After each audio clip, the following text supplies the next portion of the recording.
UK paper leak के खिलाफ जो प्रदर्शन है वो अभी तक थमने का नाम नहीं ले रहे हैं, क्योंकि तमाम जो युवा हैं जिन लोगों ने पेपर दिया लेकिन उसके बाद ये पेपर लीक होने की सूचना आई, वो बीते 3 दिनों से लगातार धरना प्रदर्शन कर रहे हैं, सड़कों पर बैठे हुए। और हालांकि इस पे कई सारी कार्रवाई जो है वो हो चुकी है। मुख्य आरोपी खालिद को गिरफ्तार कर लिया गया है, कई लोग जो इसमें संलिप्त थे उनको गिरफ्तार कर लिया गया है, लेकिन अभी तक ये युवा जो है वो आक्रोशित हैं और अभी भी सड़कों पर नजर आ रहे हैं। युवाओं से ही उनकी बातें जानने की कोशिश करेंगे, क्योंकि कई सारी मुख्य मांगों के साथ वो इन सड़कों पर बैठे हैं और आज यहाँ पर रहने को मजबूर है।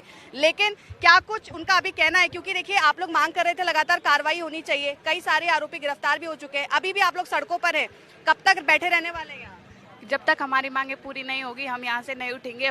वो सरकार को भी हमारे बातें सुननी होगी और उनको इस पे एक्शन लेना होगा कि वो दोबारा से पेपर करवाएं और जिन्होंने ये काम किया है उनको सख्त कार्रवाई हो उनके खिलाफ। जो मुख्य आरोपी था खालिद, जो जिसने पेपर बाहर भिजवाया, जिसने पूरा चीज करी, उसको गिरफ्तार कर लिया गया, अब आप लोग क्या चाह रहे हैं? हम ये चाह रहे हैं कि जिनको गिरफ्तार किया गया है उन्हें भी रिहा किया जाए और इस पेपर को रद्द किया जाए, क्योंकि इसमें धांधली बहुत बड़ी हो चुकी है, क्योंकि इसमें ताकड़ा ही घोटाला है। क्योंकि अगर सरकार इस चीज को देख रही है कि अगर बच्चे सड़कों पे आ चुके हैं तो ये शायद अपने इसके लिए स्वार्थ के लिए तो नहीं आए, अपने भले उसके लिए आए, हक के लिए आए हैं। हम भीख नहीं मांग रहे सरकार से कि हमें भीख में दो, हमें अपना हक दो जो हमारे हक का है। अगर हम पढ़ाई कर रहे हैं तो हमें मेहनत से अगर हम पेपर दे रहे हैं तो उसको सुगमता पूर्वक कराया जाए, ना कि उसमें धांधलीबाजी हो जाए। क्योंकि जिस हिसाब से पेपर लीक हुआ है, कई लोग कई सही सालों से इसकी प्रिपरेशन कर रहे होते हैं और जिन लोगों ने मेहनत की थी कहीं ना कहीं उनकी मेहनत पे ये पानी फिरा है जो पेपर लीक हुआ है। आप क्या कहेंगे इसको लेकर? मैम, पानी तो हर जगह फिरा है, पूरी जिंदगी में फिर गया पानी हमारे। तो उत्तराखंड का युवा तो सड़क पे आ चुका है, हमारा पूरा ही रोजगार खत्म कर दिया इस सरकार ने तो। और बोलते हैं कि हमने ये नकल माफिया को पकड़ा है। हाकम सिंह तो पहले भी पकड़ा गया था, तो जेल से बाहर कैसे आया वो? हम तो लेके नहीं आए उसको, हम तो अपना मेहनत से यहाँ तैयारी कर रहे हैं। हम 3 रात से यहाँ बैठ रहे हैं, हालांकि हम 20-25 लड़के रात भर भी यहीं बैठे रहते हैं। तो इससे ये कुछ नहीं होने वाले, सब जुमलेबाजी है इनकी। धामी जी, उनसे तो क्या ही उम्मीद रखें हम? जिस इंसान को उत्तराखंड की जनता ने हराया है उसके बावजूद ऐसे पद पे बैठा है वो आज, जिसका वो हकदार नहीं है, उसके बावजूद अगर वो गलती भी कर रहे हैं तो गलती एक्सेप्ट नहीं कर रहा। हम जैसे युवाओं को जो दिन रात मेहनत कर रहे हैं, हमें वो नकल जिहाद का नारा दे रहा है कि ये नकल जिहादी लोग हैं। उसके बावजूद भी अपनी गलती को सुधारने के लिए वो इंसान इस हद तक गिर सकता है कि अभी 2 दिन पहले उसने उधर से ऋषिकेश से आगे कॉलेज से लड़के उठा के ला रहा है, हमारे खिलाफ प्रोटेस्ट करवा रहा है वो कि पेपर कैंसिल नहीं होना चाहिए। कॉलेज के लड़के उठा के ला रखे जिनका ग्रेजुएशन नहीं हो रखा, उन्हें यही नहीं पता, उन्हें इस तरीके से ला रखा है कि भाई चलो तुम्हारी रनिंग होगी, ऐसा वैसा कंपटीशन होगा, ऐसा मतलब अपनी गलती को छुपाने के लिए। अगर धामी के खिलाफ तो हम पता नहीं क्या क्या बोल देंगे। अभी धराली का केस देख लो, उसमें भी मतलब इतने बुरी तरीके से फंसा दिया है। हम पे ना तो रोजगार है और ना हम कुछ और कर सकते। बेरोजगारी क्योंकि एक सबसे बड़ी समस्या है उत्तराखंड के अंदर, और ऐसे में जब पेपर होते हैं और उसके बाद पेपर लीक हो जाता है तो युवाओं का जो एक चांस होता है वो भी छिन जाता है। ये क्योंकि हाकम सिंह वाला जो केस था उसमें उनकी गिरफ्तारी हुई पहले, एक बार फिर से ये हो जाता है। हालांकि कहा जाता है कि केवल 3 प्रश्न पत्र जो थे वो बाहर आए थे। इसको लेकर मैम देखिए, इसमें सबसे पहले सरकार की जो भ्रष्ट तंत्र है हमारा, जो उसमें हाकम सिंह को तो मोहरा बनाया गया है। हाकम सिंह को मोहरा बना रखा है इन्होंने, और इसके पीछे बहुत सारे नेताओं का हाथ है। नेताओं के साथ उनकी बीवियों का भी हाथ है। और एक यूके में गणेश मार्तोलिया जो धामी जी के चहेते हैं, हिमांशु कफटिया, इन्हें अपना चहेत जो इनके चहेते हैं उन्हें यूके में उन्होंने चेयरमैन बना रखा है, अध्यक्ष बना रखा है। मतलब 65 साल की उम्र में उन्हें तो वानप्रस्थ आश्रम में होना चाहिए था। उनकी स्टेटमेंट क्या आती है, 3 पेज तो बाहर गए। मैं उन्हें बोलना चाहता हूँ, क्राइटेरिया बना दो ना, जब 6 पेज बाहर जाएंगे तब पेपर लीक माना जाएगा। ऐसा भ्रष्ट सिस्टम है इनका। और हम चाहते हैं कि ये जो पेपर लीक कांड जो भी हो रहा है इसमें सीबीआई जांच होनी चाहिए। और जो इनकी एसआईटी गठित हो रही है, एसआईटी तो इनकी जेब में रहती है, क्योंकि धामी सरकार की पुलिस है। जो पुलिस चाहेगी वो एसआईटी वही करेगी। हमें यहाँ की न्यायपालिका भी हमें बिल्कुल भी भरोसा नहीं है। हम चाहते हैं यहाँ की सीबीआई एग्जाम में जितना आज तक जितने भी एग्जाम हुए, कनिष्ठ सहायक है, एसआई है, दरोगा, अभी ये बीडीओ बीपीडीओ पटवारी लेखपाल जो भी है, इसमें भी सीबीआई जांच होनी चाहिए। और हम ये लड़ाई आर पार की लड़ाई होने वाली है, वरना यहाँ नेपाल बन जाएगा।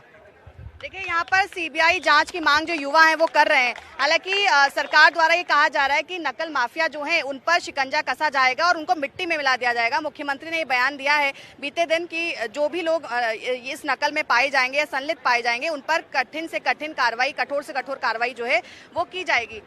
आप लोग लगातार मांग कर रहे हैं कि सीबीआई जांच होनी चाहिए, एसआईटी का गठन कर दिया गया। वो कह रहे हैं कि जो हाईकोर्ट के रिटायर्ड सिटिंग जज होंगे वो इसमें जांच करेंगे। क्या इससे संतुष्टि नहीं है? संतुष्ट मैम, अभी तक हम जितने भी आपने देखा होगा, एक बार नहीं, फर्स्ट सेकंड थर्ड 3 बार हो चुका है ये काम, वो पटवारी में ही हो रहा है 3 बार। तो मैं चाहता हूँ कि एसआईटी की जांच भी हो और हम चाहते हैं कि ना सरकार थोड़ा इसको लाइटली ले, क्योंकि इतने लोग, आपको पता है कि हम कोचिंग लाखों रुपए कोचिंग में खर्च कर रहे हैं लोग। आपको पता है कि देहरादून में रह के खर्चा कितना है, लाखों रुपए लोग कोचिंग में खर्चा कर रहे हैं और उसके बाद भी अगर ये रिजल्ट मिलेगा तो कोई फायदा नहीं है। तो वो इसलिए बोलो। तो देखिए, युवाओं का कहना है कि इसमें सीबीआई जांच होनी चाहिए और ऐसे में क्योंकि मुख्यमंत्री इसको लेकर लगातार उनका ये आश्वासन देना है कि युवा जो सड़कों पर बैठे हैं इनके साथ अन्याय नहीं होने देंगे, इस पर सख्त से सख्त कार्रवाई जो है वो होगी। ऐसे में यहाँ पर और भी युवा हैं, उनसे बातचीत करने की कोशिश करेंगे, क्योंकि आप लोग 3 दिन से लगातार यहाँ पर बैठे हुए हैं अपनी मांगों को लेकर। एसआईटी का गठन जो है होगा और जो जज हैं वो इसकी जांच करेंगे। क्या इससे आपको संतुष्टि नहीं है? मैम, जो ये दिलासा दे रहा है, जो दिलासा दे रहे हैं कि हम एसआईटी की जांच करेंगे और इसमें जो है पूर्व न्यायाधीश है वो जो इसकी जांच करेंगे, हमें विश्वास है नहीं। मेरा 4 साल से मैं तैयारी कर रहा हूँ, 3 बारी यूकेपीएससी का डीवी करा चुका हूँ। और सबसे मेन अपना जो बात बताऊँ कि उत्तराखंड के युवा को सबसे मेन ये है कि प्यार है उत्तराखंड से। मुझे डिफेंस से बहुत ज़्यादा प्यार था, सीडीएस दिया, 3 बारी एसएसबी आउट हूँ और फिर उत्तराखंड की तैयारी इसलिए अगर जा सकता था मैं सेंटर में भी जा सकता। उत्तराखंड इसलिए है कि अपने घर के पास है, अपने राज्य को जो है आगे बढ़ाना है और ये हमारे साथ ऐसा कर रहे हैं। हम रात को यहाँ पर लेटे हैं तो ये अच्छा लगेगा सरकार को। अगर उनको यही अच्छा लगता है तो हम कोई दिक्कत नहीं, हम यहीं पर ही बैठे रहते हैं। क्यों पुलिस प्रशासन यहाँ ला रही है, क्यों पेपर लीक करवा रहे हैं वो? अब यहाँ पर जितने भी युवा हैं ऐसे तो है नहीं कि मजे मारने के लिए आ गए हैं, अपनी सारी पढ़ाई छोड़ के यहाँ आ रखे हैं। कोई ना कोई मकसद है। मकसद यह है कि जो पेपर लीक हुआ है उसको जो है सही तरीके से दूसरी बारी पेपर बना दिया जाए। मैडम, आपके न्यूज़ चैनल से एक बात मैं और कहना चाहता हूँ, जो इनका एक स्टैंडर्ड है 12th, जो इनकी क्वालिफिकेशन 12th के अनुसार, उनका 12th का पेपर बना देते हैं ये बिल्कुल IAS लेवल तक का। और जो ग्रेजुएशन है, ग्रेजुएशन और 12th लेवल कुछ नहीं रखा इन्होंने, सब बराबर करा है। ऐसे में तो छात्र जो है दुविधा में है, कैसे तैयारी करें, क्या करें। कितने वक्त से तैयारी कर रहे हैं? मुझे मैडम 4 साल हो गए हैं तैयारी करते करते। 4 साल हो गए हैं। तो आप देखेंगे कि कई सालों से जो युवा हैं वो यहाँ पर मेहनत कर रहे हैं और ऐसे में जब पेपर लीक होता है तो कहीं ना कहीं दिल जरूर दुखता है और उस मेहनत पे पानी फिरता हुआ जरूर नजर आता है। क्या कुछ कहेंगे, क्योंकि सरकार जो है वो ये कह रही है कि जो नकल माफिया है, जो इन लोगों में, इन चीज़ों में संलिप्त है, उनको मिट्टी में मिला दिया जाएगा, उनको किसी भी हालत में बख्शा नहीं जाने वाला। मैडम, कहाँ मिलाया जा रहा है मिट्टी में? जितने भी लोग हैं सब पार्टी विशेष के ही तो लोग हैं, है ना। और हम सब जो यहाँ पर ये धरना प्रदर्शन कर रहे हैं ये सरकार को दिखाई नहीं दे रहा है और सरकार अभी भी इसमें लीपापोती में लगी हुई है, क्योंकि ये सरकार के अपने ही आदमी है, सरकार उनको बचाने में लगी हुई है ना। बाकी अब क्या ही कहें इस चीज़ के बारे में। देखिए, ये जो पूरा UKSSC पेपर लीक मामला चल रहा है, इस बीच मुख्यमंत्री का एक बयान जो लगातार मैं जिसका जिक्र कर रही हूँ कि उन्होंने कहा है कि नकल माफिया जो है उनको किसी भी हालत में बख्शा नहीं जाएगा और जो भी इन चीज़ों में संलिप्त होगा उनके खिलाफ सख्त से सख्त कार्रवाई जो है वो की जाएगी। तो आपको पूछना चाहूँगी कि क्योंकि मुख्यमंत्री ने एक जिक्र किया कल नकल जिहाद का, कि नकल जिहाद जो है वो किया जा रहा है, युवाओं को भड़काया जा रहा है और पेपर लीक में जो है जो लोग संलिप्त होंगे उनके खिलाफ कठोर कार्रवाई की जाएगी। एसआईटी का गठन भी हो चुका है और वो एसआईटी में जो जज होंगे रिटायर्ड वो इसकी जांच करेंगे। क्या इससे संतुष्टि नहीं है? देखिए, मैं राजेंद्र प्रसाद भट्ट हूँ और मैं राज्य आंदोलनकारी हूँ और जो ये प्रकरण शुरू हुआ था उस दिन से लेकर अभी तक मैं हूँ। हमारा स्वाभिमान मोर्चा का कार्यकारिणी का गठन हो रहा था हरिद्वार में, हमारे अध्यक्ष बॉबी पवार वहीं थे और वहीं पर बॉबी पवार जी को व्हाट्सएप के माध्यम से इसकी जानकारी मिली कि पेपर लीक हुआ है। उन्होंने उस जो उनको जानकारी मिली थी उन्होंने उसको रखा और जब पेपर ख़त्म हो गया, अपने लोगों से जो पेपर मंगाया और उसका मिलान किया, तब देखा कि वाकई में वो जो पेपर है वो इसी का एक अंश था पेपर लीक का। तो वहाँ पर एसआईटी ने उनको बुलाया, 3 घंटे हम लोग वहाँ थाने में रहे हरिद्वार में, वहाँ उनसे बातचीत हुई और उनसे उन्होंने जानकारी दी। और मजे की बात अभी तक यही है कि जितनी जानकारी बॉबी पवार ने अभी तक दी थी राज्य सरकार के पास उतनी ही जानकारी है, उससे ज़्यादा उन्होंने कुछ नहीं किया। और इन्होंने इसको अगर उस जो प्रोफेसर ने सुमन ने बॉबी पवार को नहीं दिया होता, पुलिस को दिया होता, तो ये जांच नहीं होती और जो जनता को ये पता लगा है वो पता ही नहीं लगता, ये वहीं दब जाती। अब इसमें सोचने वाली बात क्या है कि जहां क्राइम हुआ वो क्षेत्र हरिद्वार, क्राइम करने वाला निवासी हरिद्वार का, जांच करने वाले एसओजी हरिद्वार की, लेकिन कहां पर ये मुकदमा दर्ज होता है? देहरादून के रायपुर में। एक ये तथ्य।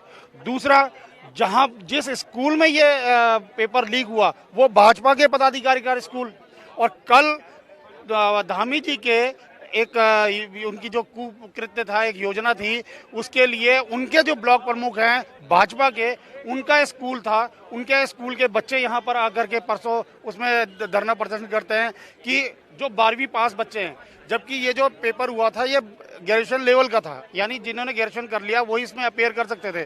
लेकिन यहाँ धरना प्रदर्शन करने वाले कौन लोग थे? जो 12वीं पास वाले बच्चे थे, धामी जी के अनुसार यहाँ आए थे और उनके नेतृत्व में किया और पेपर को जल्दी से जल्दी आप रिजल्ट अनाउंस करो, ये कहते हैं।